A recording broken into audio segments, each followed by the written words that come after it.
Olá pessoal, eu sou a professora Laís e a aula de hoje é a respeito do puerpério fisiológico e principais patologias puerperais. Então, para começar, eu trouxe aqui o conceito de puerpério.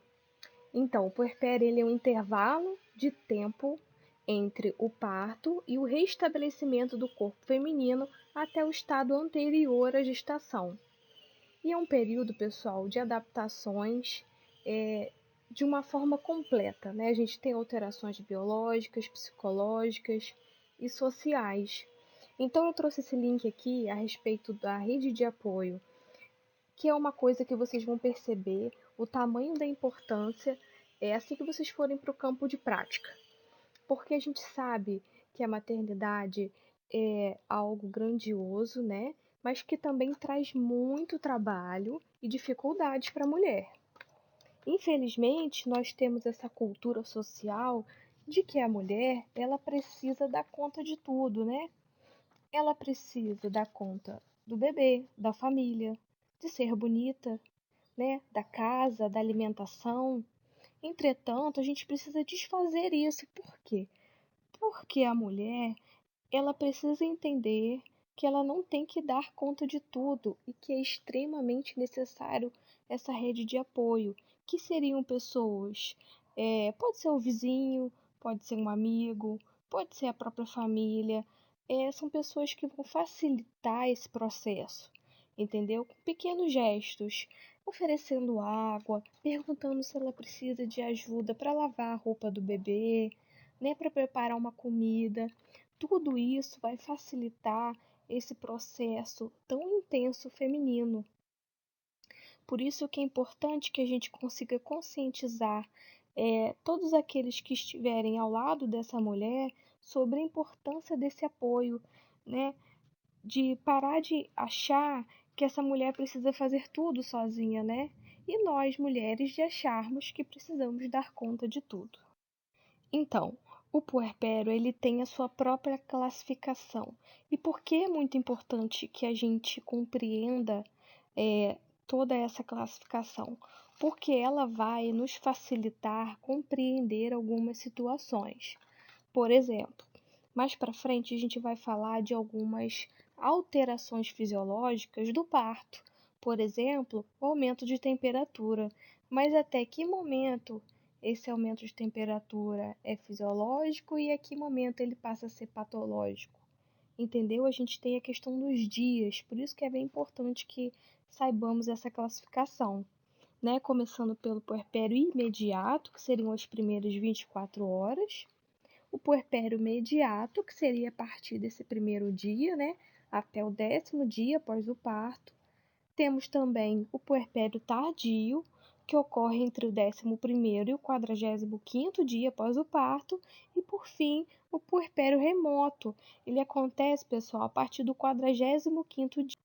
A respeito das alterações anatômicas e fisiológicas, então, todos os órgãos envolvidos, eles sofrem alterações, né, a fim de retornar para o estágio pré-gravídico, né? A gente está falando aí de útero, períneo, mucosa vaginal, o que já não acontece com as demais estruturas, como, por exemplo, as mamas, né? Elas estão bem envolvidas no processo gravídico, mas elas não retornam após o parto.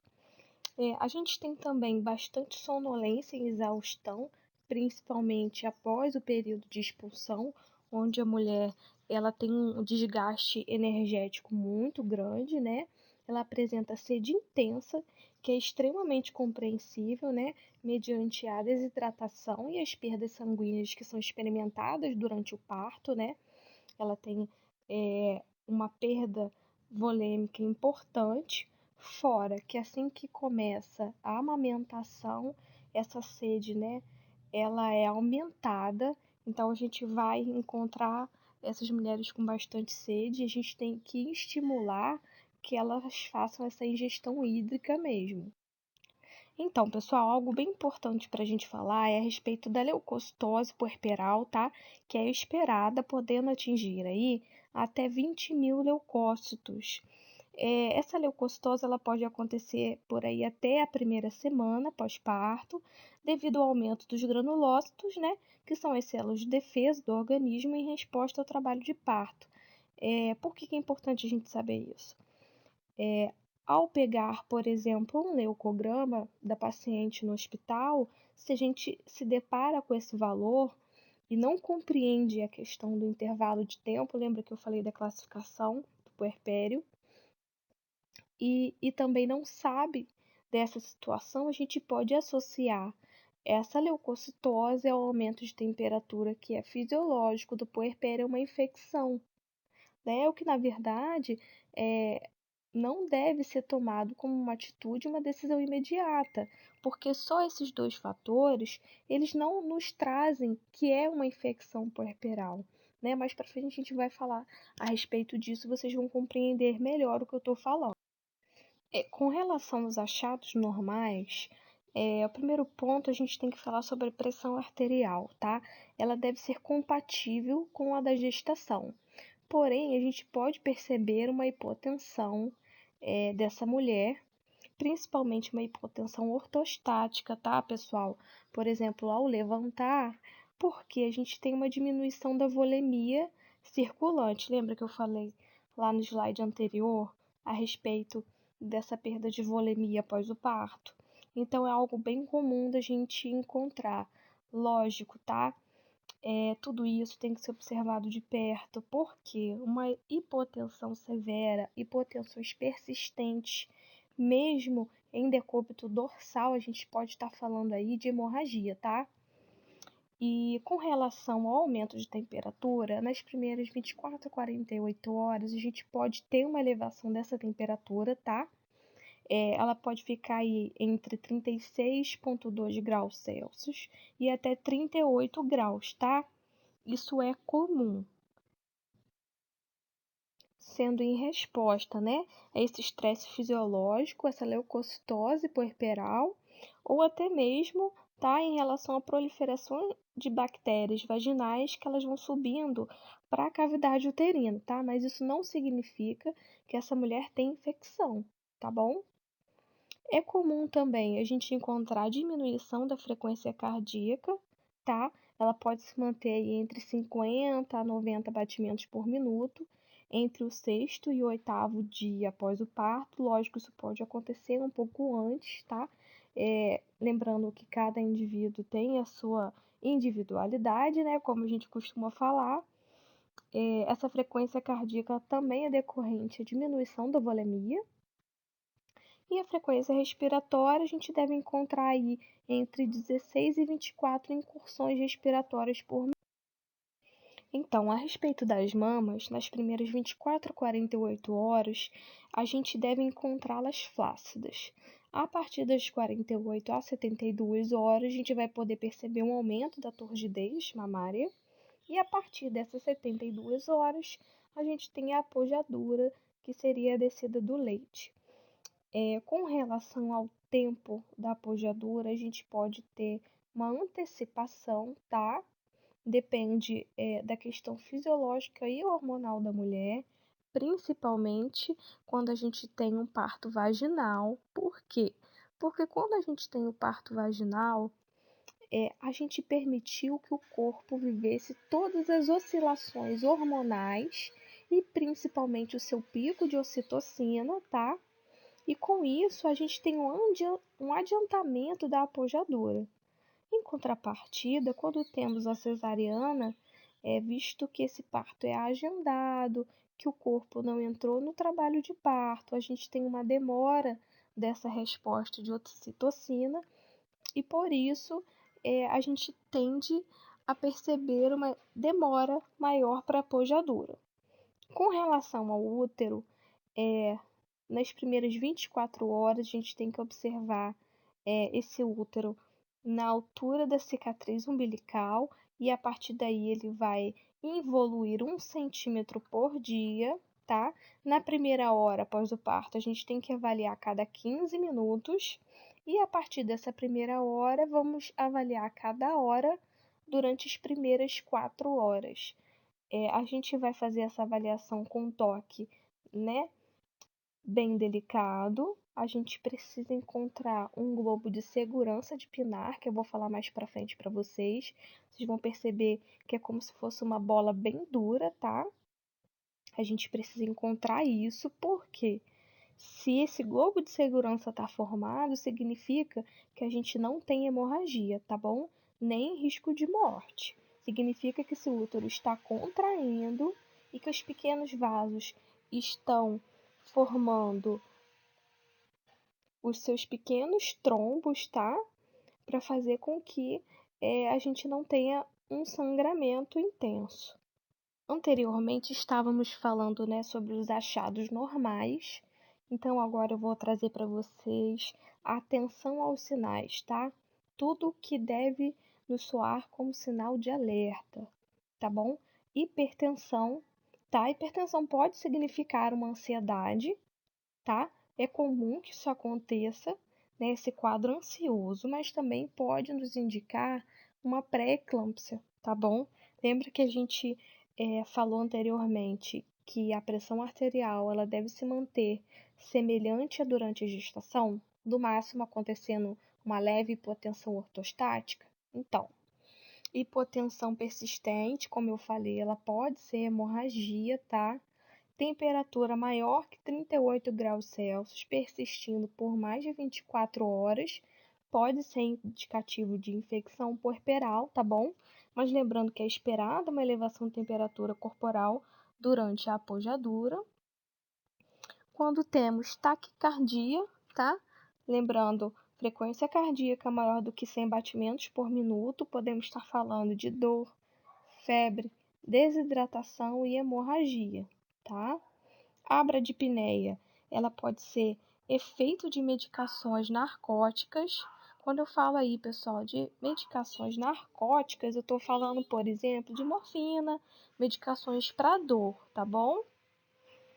Podemos também ter a taquipneia, sendo uma referência aí à ansiedade ou alguma doença de origem respiratória. A ausculta pulmonar, ela deve ser limpa, tá bom? Porém, se a gente ao escutar algum tipo de crepitação, principalmente em base pulmonar, a gente pode estar falando sobre sobrecarga hídrica, tá? Uma hipervolemia. Mamas com engurgitamento, podemos encontrar aí dor, calor, eritrema, febre e mastite, tá? Com relação ao mamilo, a gente pode encontrar feridas, eritrema e até mesmo fissuras, tá, pessoal? Que geralmente está associada a uma pega incorreta. Por isso é bem importante que a gente não só avalie essa mama, esse mamilo, mas também façamos as orientações correspondentes, tá? Com relação ao fundo do útero, lembra que eu falei que a gente precisa palpar na primeira hora a cada 15 minutos? Lembra? Então, se o útero ele se apresenta amolecido e acima do nível esperado, a gente pode estar diante de uma atonia uterina, né? Ou seja, esse útero ele não consegue corresponder à capacidade de contração uterina após o parto, tá? Por isso o risco de sangramento. Assim como o desvio lateral do fundo do útero pode significar que a gente tem uma bexiga distendida, tá? Durante as primeiras 24 horas, a gente pode perceber a diurese, né, um pouco escassa, um pouco arrastada. Isso pode ocorrer devido à insensibilidade da bexiga no pós-parto ou até mesmo a baixa ingestão hídrica dessa mulher, tá? O abdômen, ele deve estar flácido, com movimentos intestinais sendo retomados só a partir do terceiro ou quarto dia após o parto, né? E durante as primeiras 24 horas a peristalse é realmente diminuída, por isso que a gente deve estimular a deambulação precoce, tá bom? Que além de facilitar o retorno desse estímulo peristáltico, a gente também facilita na eliminação urinária, tá bom? A ferida cirúrgica ela deve estar limpa e seca durante as primeiras 24 horas. Após esse período, a gente vai realizar a troca do curativo, tá bom? Podemos ainda encontrar no períneo edema, ferida, tá? Hematoma e um grande desconforto, principalmente nos 2 primeiros dias. O tecido hemorroidário, ele tem que estar rosado, tá? Como ele é normalmente, porém, se a gente encontrá-lo descolorido e com dor intensa, a gente pode ter um indicativo de trombose, tá bom? A bexiga altamente distendida pode causar atonia uterina também, tá? A presença de desura, poliúria e urgência urinária, ela pode estar ligada diretamente, tá, à infecção. Então, pessoal, algo bem importante da gente falar, tá? É a respeito dos lóquios. Deve estar sobre grande avaliação nossa após o parto, né? Avaliação de enfermagem. E existem duas coisas que a gente tem que ter em mente aí. Primeiro, volume. Se a gente tem um volume excessivo, tá? De sangramento, a gente pode falar sobre atonia uterina, tá? Hemorragia, o útero não está contraindo, isso é algo gravíssimo, tá? É risco de morte iminente. Se a gente tem um odor fétido, a gente pode estar falando sobre infecção, tá? E os locos, eles têm 4 classificações, tá?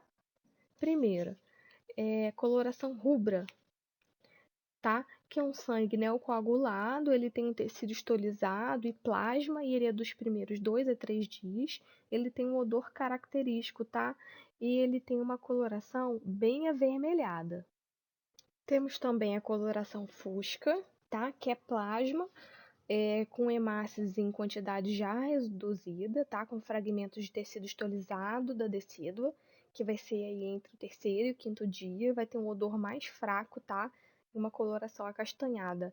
Eu no próximo slide eu vou trazer aqui um quadrinho com as colorações para vocês poderem associar melhor.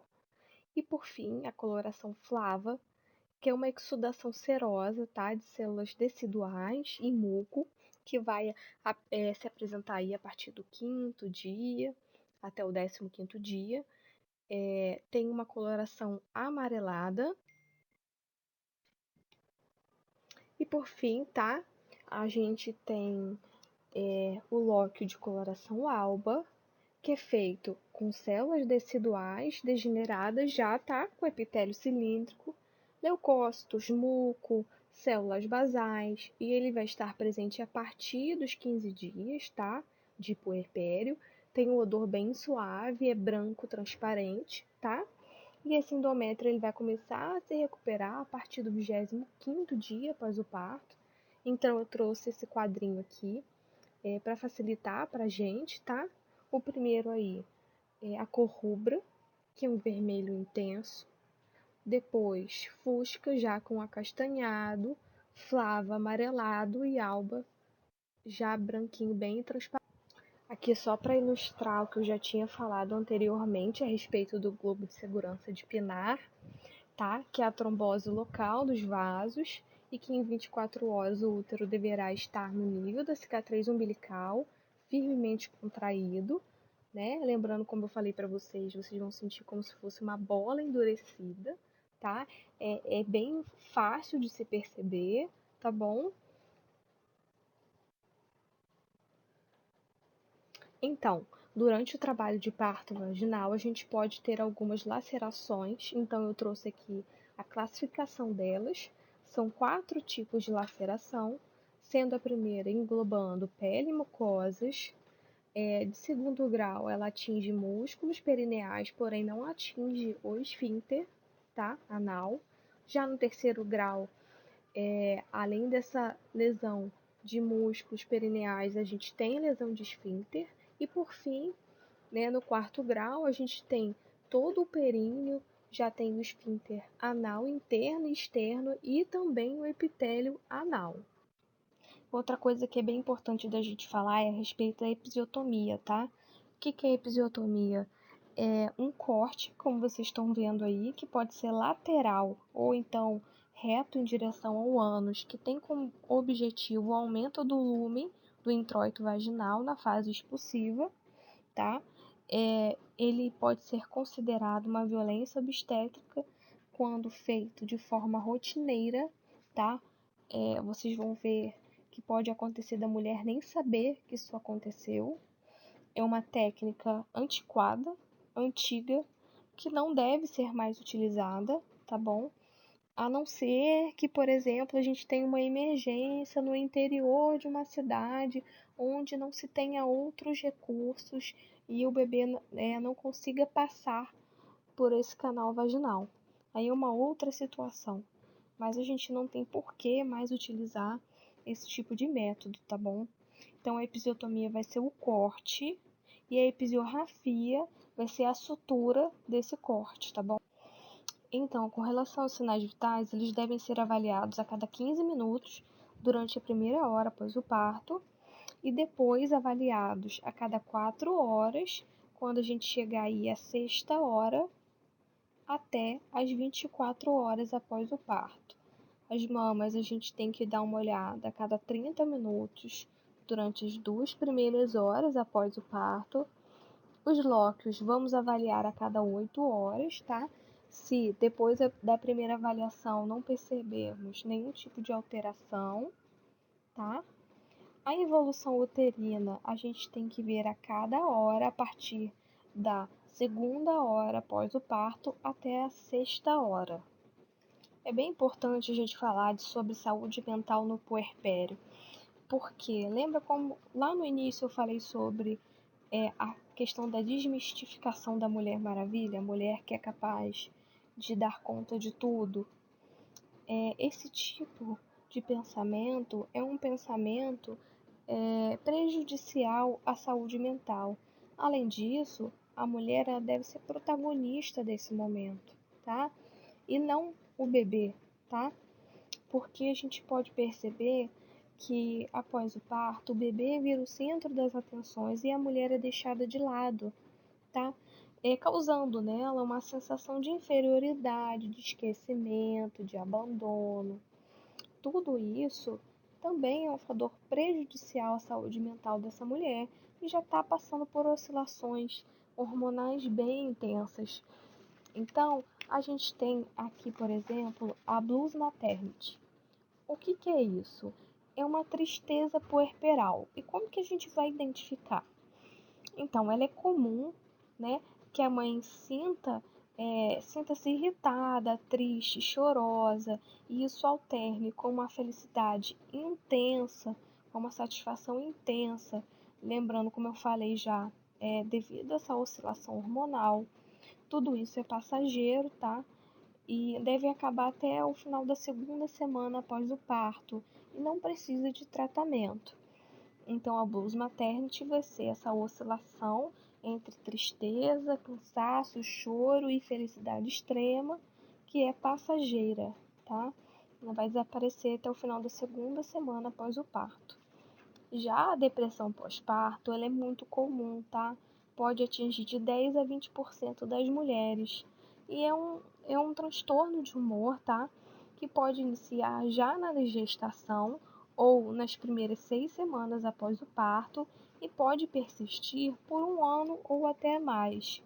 Essa mulher vai se sentir ansiosa, irritada, ela perde a capacidade de sentir prazer na vida, um cansaço extremo, desânimo, sentimento de culpa, diminuição do apetite, ela vai dormir muito mal, então ela não consegue cuidar do seu bebê de forma satisfatória, tá bom? Nesses casos, a gente já pode precisar de medicação. Tudo isso deve ser avaliado, tá?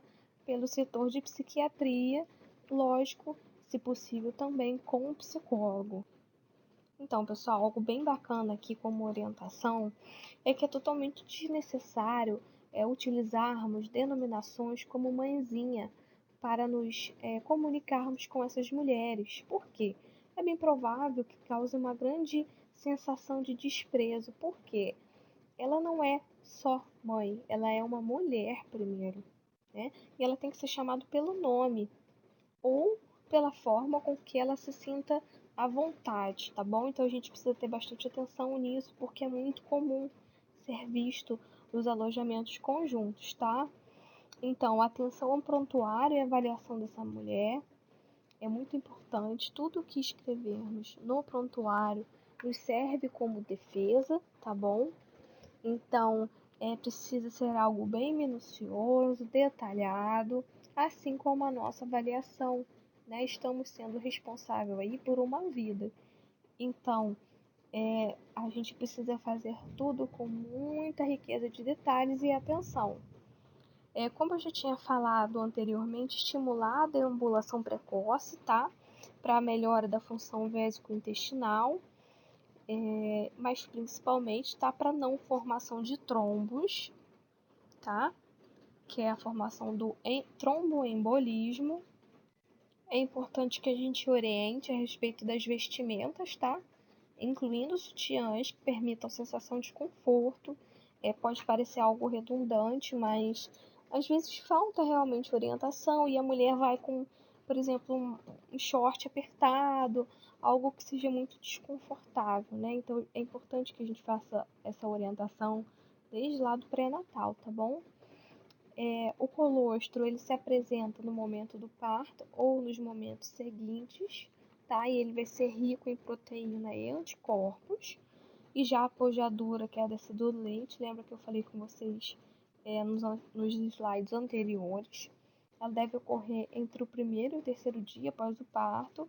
E aí, pessoal, atenção ao engurgitamento mamário e a dor. Por quê? A estase do leite, ela acontece devido ao aumento da pressão intraductal, tá? É o achatamento das células alveolares, e elas passam alguns componentes do plasma para o tecido intersticial da mama, tá? Gerando uma resposta inflamatória, tá? Causando dor, febre, edema, eritrema. Então, a gente precisa estar bem atento com relação a isso. Então, pessoal, na primeira hora após o nascimento, o RN ele deve estar com a mãe, se possível, tá? Para que ocorra a liberação de prolactinas e ocitocinas, além da amamentação precoce, que pode ser considerado o momento inicial de formação de vínculo entre a mãe e o bebê. Então, sempre que possível, a gente deve estimular para que essa situação ocorra, tá bom?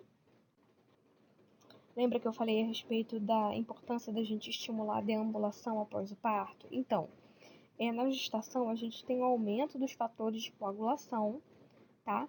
Que causa uma predisposição à formação de trombos. E a gente pode avaliar essa formação de trombos de membros inferiores, por exemplo, através dos sinais de alterações na manobra de Romans. O que é isso? Assim como na imagem, a gente vai estar com uma mão na panturrilha e a outra mão a gente vai fletir o pé, tá? A gente espera que não haja dor e nem que essa panturrilha esteja endurecida, tá? Se houver esse tipo de alteração, isso pode ser um indicativo de trombose, tá?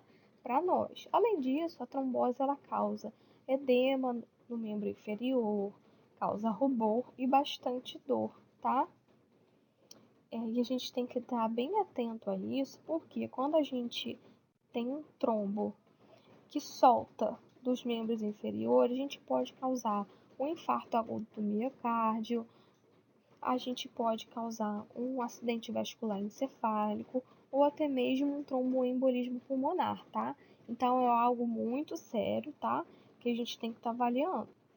Aí já após a alta, tá? Quando a gente estiver lá no nosso consultório fazendo consulta puerperal, é preciso a gente dar continuidade, tá? Atenção à saúde da mulher e do recém-nascido, que a gente chama de primeira semana de saúde integral, tá?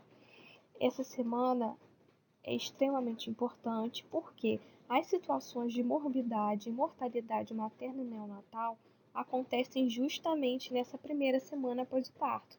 Por isso é preciso que estejamos bem próximos, tá? Desse binômio, fazendo nossas avaliações, nossas orientações, para evitar que esse tipo de situação. Os objetivos da primeira semana de saúde integral, como eu falei, é avaliar o estado de saúde da mulher e do recém-nascido, acompanhar o crescimento e desenvolvimento do bebê, além da imunização, tá? Orientar, encaminhar com relação a teste do pezinho, orelhinha e coraçãozinho, promover aleitamento materno exclusivo e orientar também essa mulher a respeito de alimentação, tá? Dos seus benefícios, de gestão hídrica, lembrando que a gente tem que se adequar à realidade dessa família, tá bom? Estarmos atentos à nutrição, anemias e carências alimentares, fazermos abordagem de doenças respiratórias e infecciosas. Além disso, na nossa consulta de enfermagem, a gente, durante a anamnese, tem que buscar compreender toda a trajetória dessa mulher, desde a sua gestação até a sua chegada no consultório, né? Compreender qual é a história do parto e pós-parto, para que o nosso diálogo com ela seja o mais próximo possível da sua realidade, tá?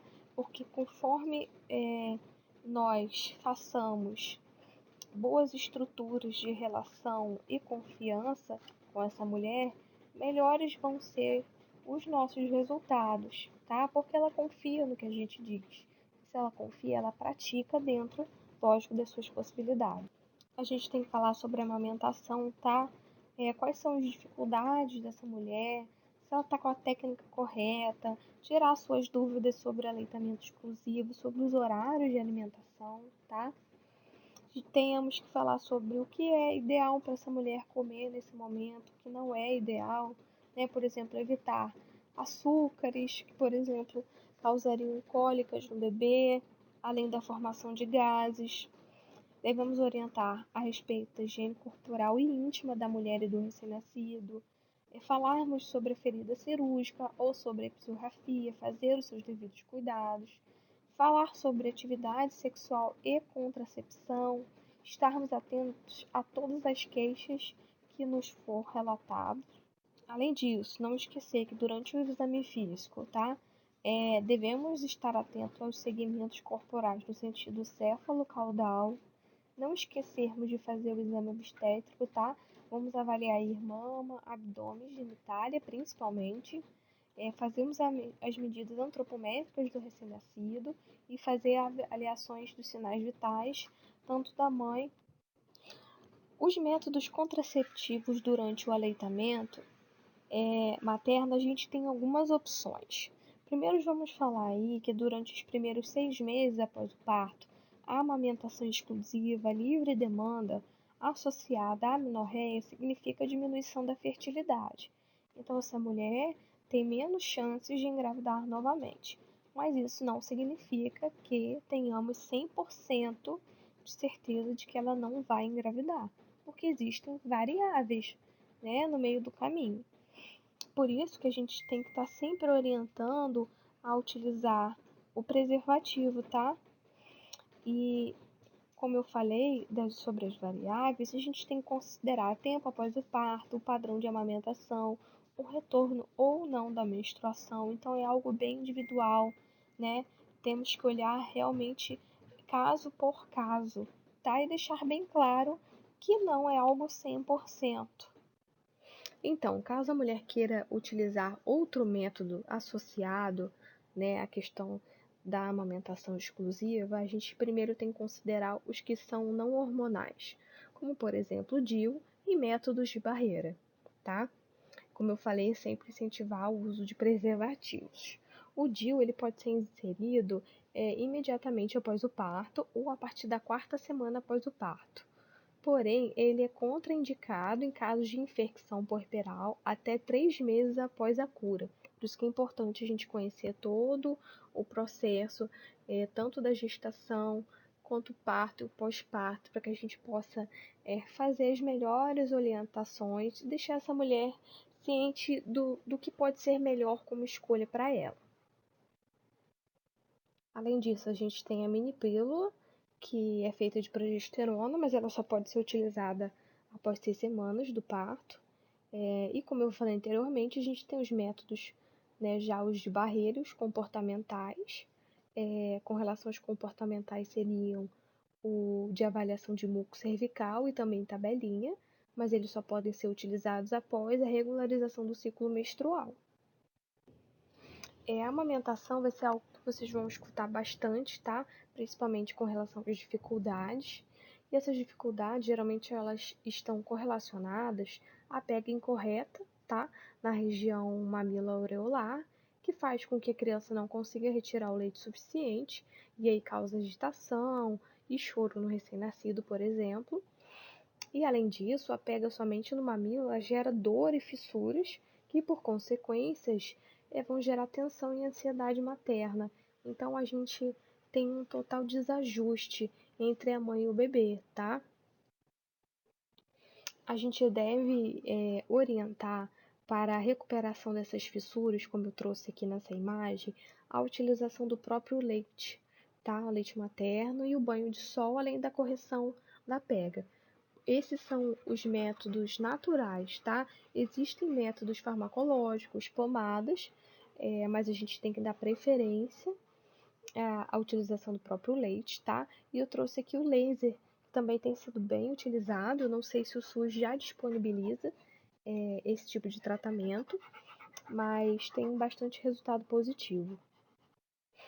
Voltando a falar sobre o engurgitamento mamário, eu já falei um pouco nos slides anteriores. O engurgitamento ele vai causar dor, edema e um aspecto de brilho à pele, né? Pode haver febre ou não. Se a produção do leite for excessiva com relação à demanda do recém-nascido, a gente orienta ordenha e até mesmo o armazenamento do leite. Esse engurgitamento ele é transitório, tá? Ele deve desaparecer entre 24 e 48 horas. A gente pode utilizar a compressa quente para alívio da dor associada à ordenha manual, tá? Então, com relação à infecção puerperal, ela deve ser um sinal de alerta quando a gente tem uma mulher com estado febril, né, maior do que 38 graus, entre o segundo e o 10º dia após o parto. Geralmente, o foco dessas infecções tem relação ao útero e ao aparelho genital, tá? Lógico, a gente não pode esquecer dos dispositivos invasivos e contaminação cirúrgica, no caso de um parto realizado em algum hospital, tá? Alguns fatores podem causar a infecção puerperal, como por exemplo o parto cesáreo, a ruptura prematura de membranas, a coriomielite. O que é isso? É a inflamação da membrana coriônica causada pela ascensão polimicrobiana do trato geniturinário inferior, tá? Trabalho de parto prolongado, toques vaginais em excesso, lesões do canal de parto, retenção de fragmentos placentários, contato com o líquido amniótico meconial e perdas sanguíneas acentuadas no pós-parto. E falando de mastite, é um processo inflamatório ou infeccioso que pode ocorrer na mama após 2 semanas do parto, principalmente causado por trauma. E aí a gente destaca como um dos principais causadores a Staphylococcus aureus.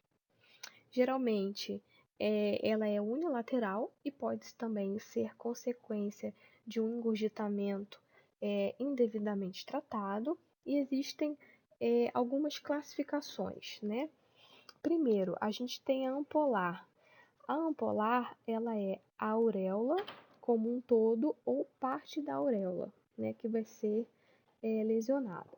A gente tem lobar, né, que é todo o lobo que segue da auréola até a base da mama.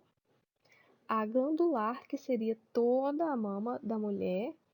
E, por fim, o abscesso mamário, que é um ponto com saída de secreção purulenta, tá? Geralmente necessitando de drenagem.